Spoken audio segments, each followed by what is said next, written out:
Kakaangu Harmonize, hama bodyguard wote umebeba wa kazi gani? Au ulijua huko unapoelekea kuna watu hawakupendi watakupiga mawe?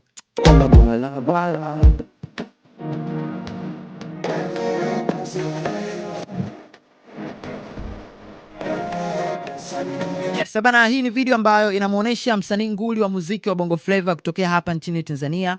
Namzungumzia Harmonize Konde Boy Jeshi, CEO wa lebo kubwa ya muziki Afrika Mashariki, naizungumzia Konde Gang. Sasa kwenye hafla ambayo ilikuwa inafanyika usiku huu na mpaka sasa hivi bado inaendelea, Serena Hotel pale, ambayo imejumuisha mastaa kibao Tanzania, wasanii pia na watu ambao wana ushawishi mkubwa pia kwenye jamii. Harmonize alikuwa ni miongoni mwa watu ambao walifika kwenye hafla hiyo kwa ajili ya kusupport A-list ya wasanii nguli wa filamu nchini Tanzania, kwa sababu siku ya leo walikuwa wanazindua series yao ambayo wameshailaunch na tayari muda wote kwanza hivi sasa tutaanza kuburudika. Sasa tukio ambalo limewashtua na kuwashangaza watu wengi ni hii video ambayo unamuona hapo msanii Harmonize ameongozana na jopo la mabodyguard au walinzi wa pembeni wakiwa wanamsindikiza kwenye hafla hiyo. Kitu cha kujiuliza, kwa nini Harmonize amebeba mabodyguard wengi kiasi hichi?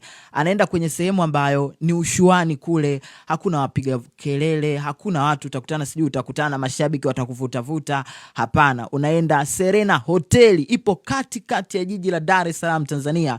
Posta anabeba mabodyguard wengi kiasi hichi, au kuna kitu ambacho alikuwa anakihofia? Labda kuna watesi wapo kule wangempiga manati bana, mpaka sasa hivi bado najiuliza. Lakini ni jambo zuri, msanii unapokuwa kioo cha jamii, una jina kubwa, unafahamika nchini, ni muhimu pia kuwa na walinzi, kwa sababu huwezi ukajua lolote litakalotokea kwenye sehemu ambayo huenda wewe unadhania labda hapa hakuna kitu cha hatari, lakini hapo pia maadui wenzako ndo wanajua sehemu gani waondoke na wewe. Lakini swala la ulinzi ni swala zuri, swala mtambuka ambalo kila mtu inabidi alichukulie kwa ukubwa, hususan hawa wasanii ambao wao ni kama vioo vya jamii, wanafahamika, wana maadui wengi pia, wana wengi ambao wanawapenda.